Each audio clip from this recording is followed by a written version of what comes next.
తత్వ జ్ఞాన ఉపదేశం.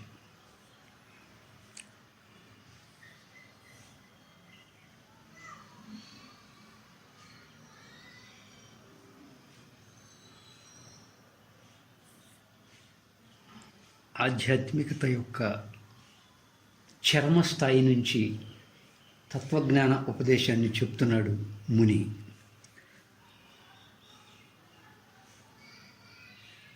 నేనే అతడు అంటే అయం సోహం, నేను ఏమీ కాదు, అయం నా అహం. నేనే అతడు అన్న భావనల్ని, నేను ఏమీ కాదు అన్న భావనల్ని విడిచిపెట్టాలి.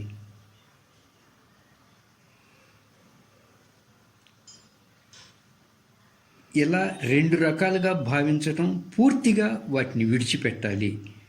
ఇలా రెండు రకాలుగా భావించటం అనే దాన్ని పూర్తిగా విడిచిపెట్టి నువ్వు ఒక చిదాకాశ స్వరూపంగా చిదాకాశాన్ని అనుభూతి పొందుతూ ఉండు. అతడే నేను అన్నప్పుడు నువ్వేది కాదు, అతడే నేను అంటున్నావు.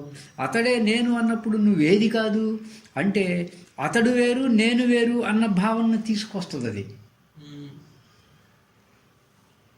అతడే నేను అన్నప్పుడు, నేనే అతడు అంటున్నప్పుడు, నేనే అతడు అంటున్నప్పుడు నువ్వేది కాదు అన్నాను. నీ మనోప్రకాశములో అనుభూతి పొందేదంతా నువ్వై ఉన్నావు, అంతా నీ ప్రకాశమే, అంతా నీవే. నువ్వు ఏదైతే అనుభూతి పొందుతున్నావో అది నీవే అయ్యున్నావు, నువ్వు ఏదీ కాదు. అందుకని నేనే అతడు అన్న భావనని వదిలిపెట్టు అని చెప్తున్నారు తత్వజ్ఞాన ఉపదేశంలో. ఎందుకయ్యా అంటే నేనేది కాదు అన్నప్పుడు నువ్వేది కాదయ్యా అంటారు. అన్నీ నీవే అయినప్పుడు నేను ఏది కాదు అన్న భావన కూడా అర్థం లేదు కదా. అంటే నేనే అతడు అన్నప్పుడు నువ్వు ఏది అహం బ్రహ్మాస్మి అన్నప్పుడు ఏది బ్రహ్మం కాదు. అహం బ్రహ్మాస్మి, నేను బ్రహ్మం అయ్యున్నాను అంటున్నావు. నేను బ్రహ్మం అయ్యున్నానంటే ఇంకోటి కాదా? ఏది బ్రహ్మం కాదు. ఇలాంటి అర్థాలన్నీ వస్తాయి. అందుకని ఇలాంటి భావనలన్నీ నువ్వు విడిచిపెట్టి, ఇలాంటి విభాగములను పూర్తిగా విడిచిపెట్టి నీ స్వరూప స్థితిని అనుభూతి పొందుతూ ఉండు. కేవలం వచ్చే ఆలోచనలు వస్తూ ఉంటాయి, వచ్చే దృశ్యాలు వస్తాయి. అలాగే మనం జాగ్రత్త అవస్థలో ఉన్నప్పుడు ఈ నామరూప జగత్తు ఏ దృశ్యాన్ని అనుభూతి పొందుతున్నప్పుడు దాన్ని అనుభూతి పొందుతూ ఉంటాం. కానీ అంతరంగంలో మాత్రం ఒక చిదాకాశ స్వరూపంగా ఉండాలి. మనసు నిర్మలంగా ఆనందంగా ఉండాలి. వచ్చే దృశ్యాలు వస్తూ ఉంటాయి, వచ్చే భావాలు వస్తూ ఉంటాయి, జరిగే కర్మలు జరుగుతూ ఉంటాయి, వ్యవహారాలన్నీ జరుగుతూ ఉంటాయి. అవి శరీర ధర్మాలుగా జరుగుతూ ఉంటాయి, మనసు ధర్మాలుగా జరుగుతూ ఉంటాయి. నీ దేహ భావనలకి మనసు భావనలకి అతీతంగా ఉన్న ఒక చిదాకాశ స్వరూపానివి నువ్వు అని చెప్తున్నారు ఇక్కడ తత్వజ్ఞాన ఉపదేశంలో.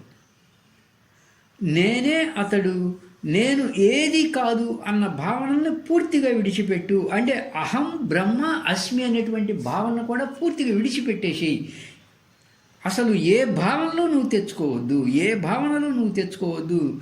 అంతా చిదాకాశమే. నేను అనుభూతి పొందేదంతా కూడా నా స్వరూప స్థితియే, చిదాకాశమే, అంతా విశ్వ చైతన్యమే. అంటే మనం ఏదైతే అనుభూతి పొందుతున్నామో అదంతా విశ్వానికి వర్తిస్తుంది, అంతా విశ్వ చైతన్యమే. అంటే నువ్వేమీ ప్రత్యేకంగా ఆలోచనలు తెచ్చుకోవాల్సిన అవసరం లేదు. నువ్వు ప్రత్యేకంగా ఈ ఆలోచనలను నేను తెచ్చుకోవాలి, ఈ సంకల్పాలను నేను తెచ్చుకోవాలి, ఈ కర్మలు చేస్తేనే నా జీవితం సార్థకమవుతుంది, నేను జీవితం అంతా సుఖంగా ఉండగలుగుతాను, ఇలాంటి భావనలేమీ నువ్వు తెచ్చుకోవద్దు. అంటే నేను ఈ కర్మలు చేస్తేనే, ఇలాంటి ఫలితాలను నేను పొందితేనే నేను సుఖంగా ఉంటాను అన్న భావన తెచ్చుకుంటే ఎప్పటికీ దుఃఖంలోనే ఉంటావు. ఒక కోరిక తర్వాత ఇంకో కోరిక, ఒక కోరిక తర్వాత ఇంకో కోరిక అలా వస్తూనే ఉంటాయి. కోరికలకి అంతం లేదు. అంటే ఈ ఆలోచనల్ని లేదా ఈ సంకల్పాలని నేను ఏర్పరచుకొని ఈ కర్మలు నేను చేసి వాటికి తగినట్లుగా ఫలితాన్ని నేను పొందితేనే సుఖంగా ఉంటాను అన్న భ్రమలో ఉన్నావు అంటే నువ్వు నీ దేహభావంతో నీ మనసు భావంతో తాదాత్మ్యత చెందిపోయినట్లు, ఈ మనోభావనలతో వ్యామోహంలో ఉన్నట్లు, బాహ్య ప్రపంచంలోని వస్తు విషయాలపైన, దేహంపైన, మనసు ఆలోచనలపైన వ్యామోహంలో తాదాత్మ్యత చెంది ఉన్నట్లు. అందుకని నువ్వు ఎటువంటి భావంలో ఉండాలి అంటే నువ్వెప్పుడూ సుఖంగా ఉండే స్వరూపానివి. నువ్వెప్పుడు కూడా ఒక నిత్య ఆనందంగా, ఒక నిత్య వర్తమానంలో, ఒక చిదాకాశ స్వరూపంగా ఉండాలి. ప్రత్యేకంగా కొన్ని ఆలోచనలను ఏర్పరచుకొని కొన్ని కర్మలు చేస్తేనే నేను సుఖంగా ఉంటాను అన్న భావనలను తెచ్చుకోవద్దు. ఎందుకంటే పరిస్థితుల్లో సుఖం లేదు. సుఖం అనేది నీ భావనలో ఉన్నది. నువ్వు ఒక చిదాకాశ స్వరూపంగా అనుభూతి పొందుతూ జీవించు. శరీరానికి, మనసుకి తగినట్లుగా ఆ ధర్మాలు జరుగుతూ ఉంటాయి.